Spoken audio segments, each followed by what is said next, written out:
All right, this is a situation we all know. You're coming home from work or the pub or uni or something, and you've got like a heap of work to do, and you got your assignment due 9 a.m. tomorrow. Maybe it's your TF2 assignment 3 about Cleve Gardens and community engagement. You got to upload it to Canvas at 9 a.m. tomorrow.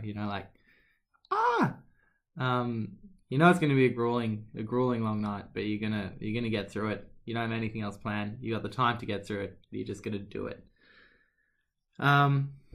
This was the situation I found myself in when I was walking home last Wednesday night.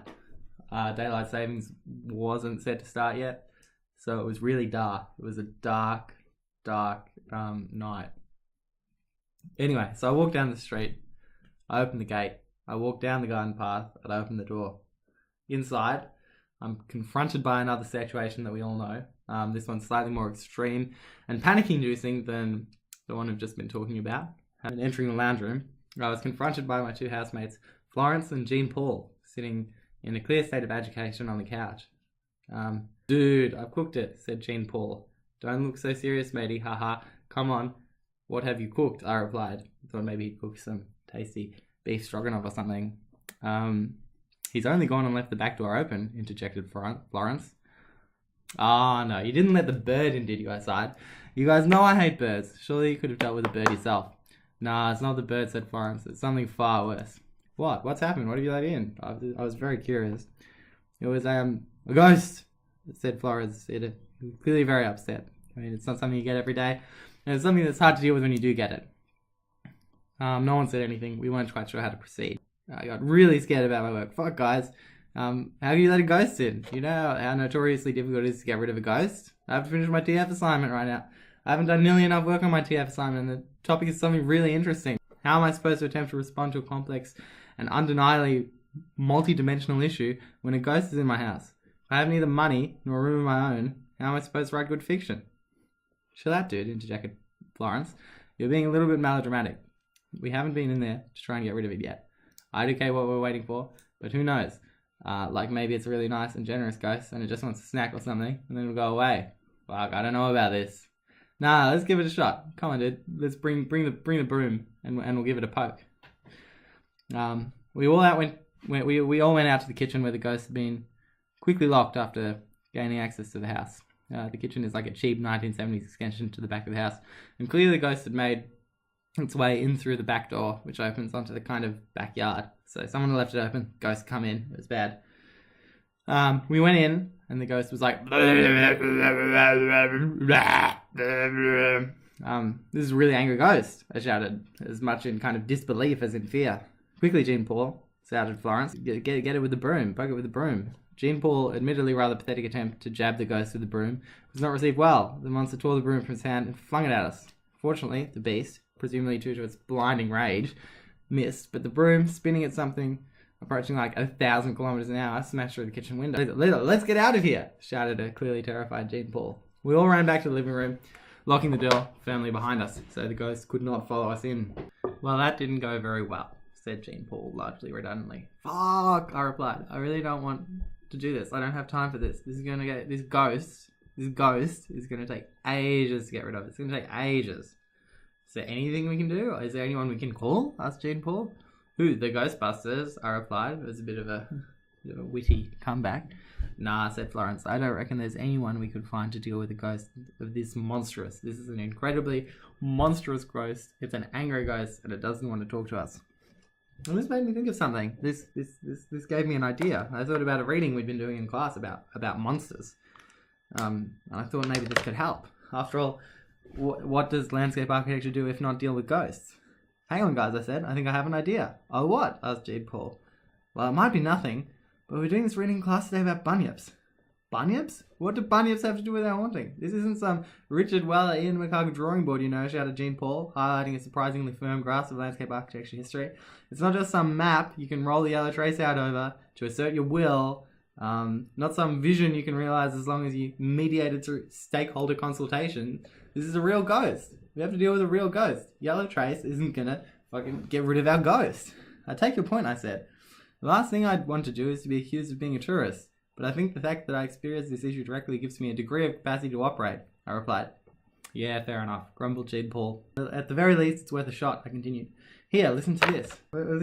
As we become more and more scientifically literate, it's worth remembering that the fictions with which we previously populated our world may have some function that it's worth trying to understand and preserve the essential components of, rather than throwing the baby out with the bathwater.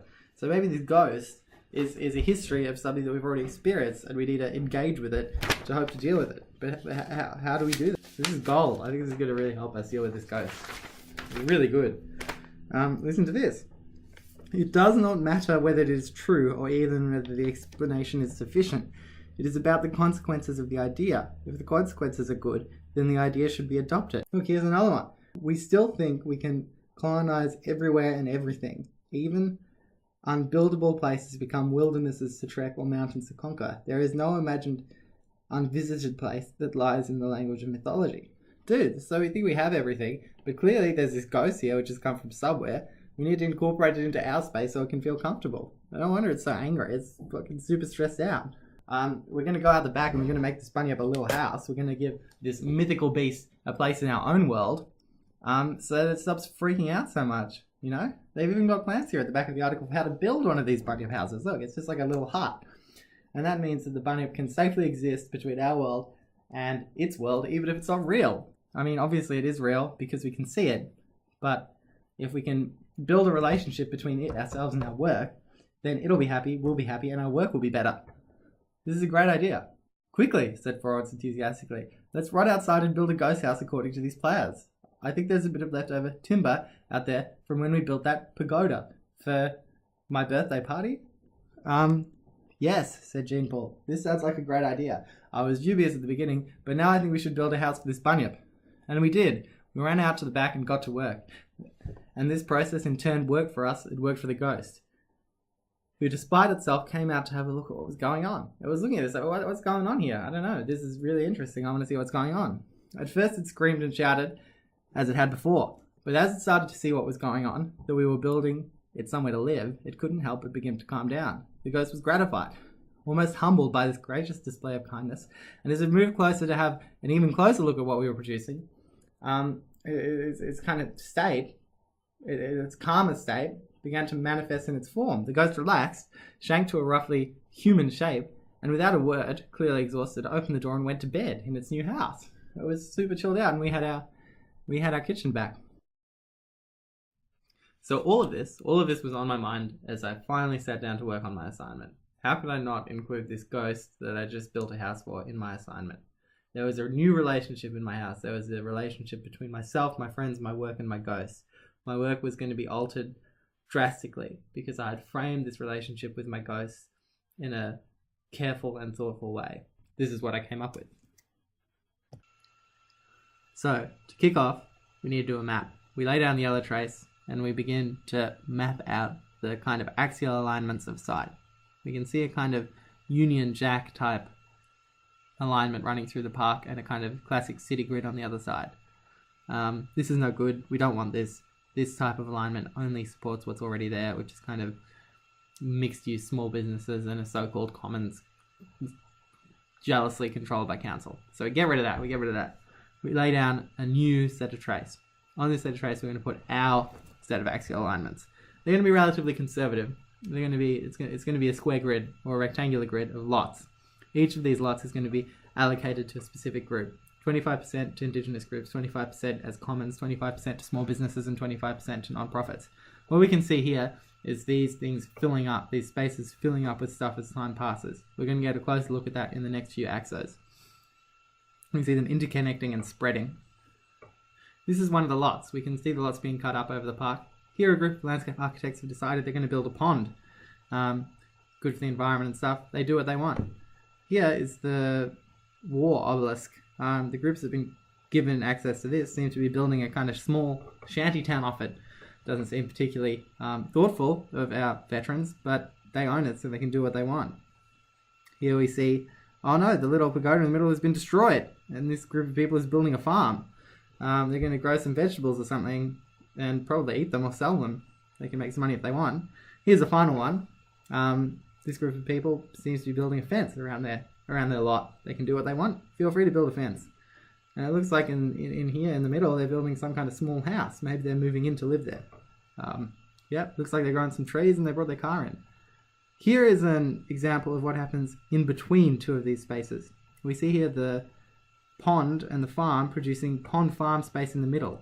This is the contamination we're talking about. Here a shantytown and a house produce a new space in the middle. It's a kind of shantytown house overlap with trees and sheds and stuff. A completely new space that wouldn't exist without this division of lots. Here, finally, we see the ultimate contamination, where two sets of contaminated environments between lots produce an even more double contaminated lot. This lot is entirely original, produced only here at the site because of the forced overlapping of various organizations and groups with various needs. This overlap between organizations and groups will ensure that the site continues to operate, because the various interlocked and intermeshed interests operating on this site make it incredibly difficult for council or anyone else to remove them. This is my project.